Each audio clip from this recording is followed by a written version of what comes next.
चाणक्य नीति में कुछ ऐसी आदतों और गलतियों का जिक्र किया गया है जिनकी वजह से समाज में आपकी इज्जत खत्म हो जाती है और आप हंसी के पात्र बनकर रह जाते हैं।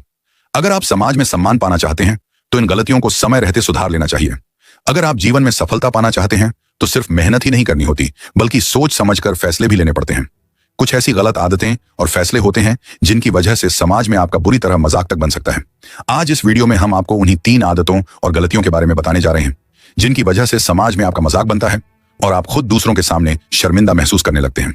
तो चलिए इन गलतियों के बारे में जानते हैं। पहली आदत, बिना सोचे समझे वाद विवाद करना।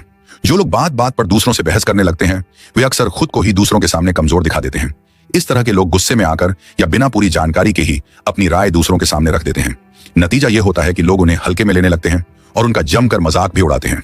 आचार्य चाणक्य कहते हैं कि जब आप सोच समझकर और पूरे तर्क के साथ अपनी बात रखते हैं तो लोग आपकी बात को ध्यान और सम्मान से सुनते हैं और उसे मानते भी हैं। दूसरी आदत, दूसरों की नकल करना। आचार्य चाणक्य अपनी नीतियों में कहते हैं कि जो व्यक्ति दूसरों की आदतों, काम करने के तरीकों या बात करने के ढंग की सिर्फ दिखावे के लिए नकल करता है उसका समाज में सिर्फ मजाक ही उड़ाया जाता है। ऐसे लोग जीवन भर हंसी के पात्र बनकर रह जाते हैं। जो इंसान दूसरों की नकल करता है वह अपनी अलग पहचान नहीं बना पाता। आचार्य चाणक्य कहते हैं कि हर काम अपने तरीके और अपनी समझ के अनुसार ही करना चाहिए।